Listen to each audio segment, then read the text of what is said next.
Assalamualaikum, hai semua. Maaf Kak Syah tak upload video baru disebabkan Kak Syah sangat sibuk 2-3 bulan baru-baru ni kan. Banjir, lepas tu macam-macam hal lah, dengan order yang banyak, Alhamdulillah.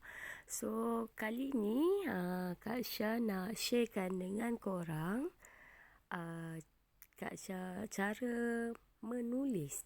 Okey, kali ni kita fokus kepada cara menulis di atas permukaan kek.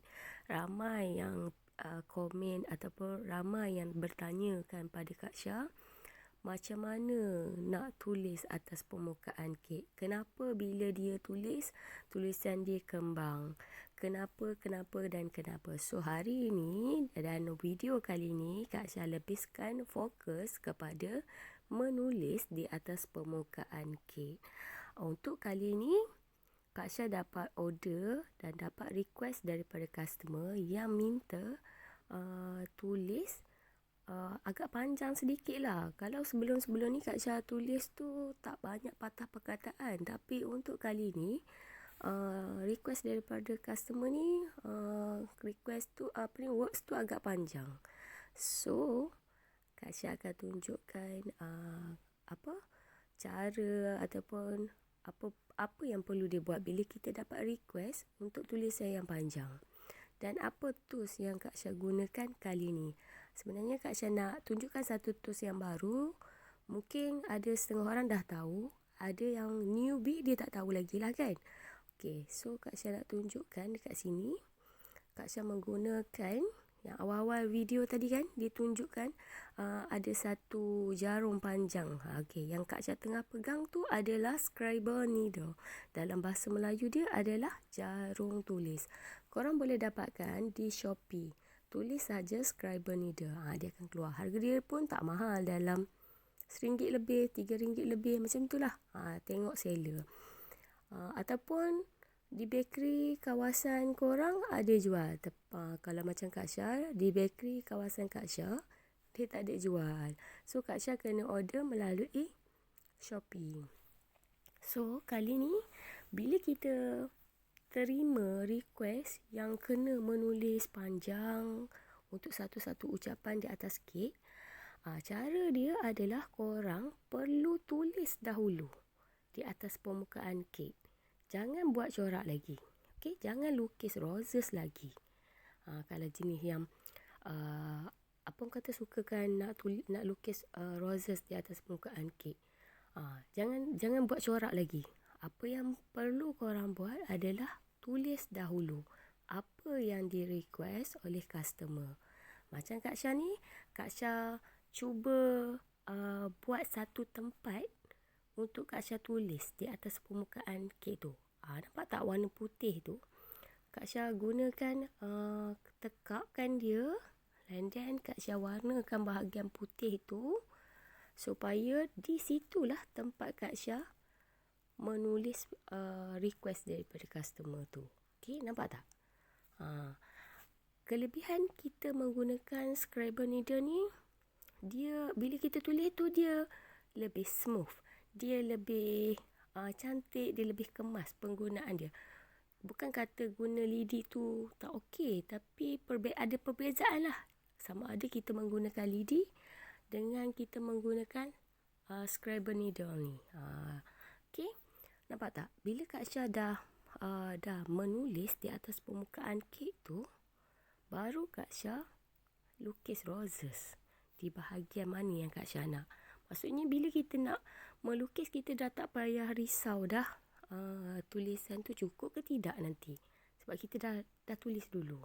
So kita akan memenuhkan mana kawasan-kawasan yang kosong untuk kita lukis bunga, kan? Senang macam tu. So bila kita dah tulis macam tu, dah settle, baru kita buat corak roses. Okey. Untuk corak yang ni Kak Syah dah pernah ajar dah sebelum-sebelum ni. So korang just follow saja video ni untuk tahu macam mana Kak Syah melukis corak bunga di atas permukaan kek. Okey, sebab video kali ni Kak Syah lebih memfokuskan bagaimana untuk menulis di atas permukaan kek. Untuk corak tu korang just boleh follow sahaja video ni. Sangat terang, sangat jelas macam mana Kak Syah melukis, mencorakkan bunga tu. Okey.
Okey, inilah hasil dia setelah corak bunga dah siap.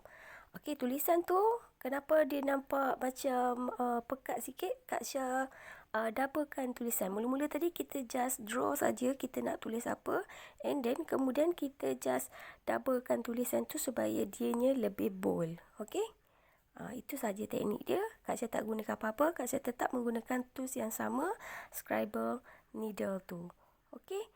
Sebab itulah tulisan tu nampak bold. Dia nampak lebih lebih terang. Nanti sebab kita nak bakar nanti kita nak dianya lebih menyerlah. Okey?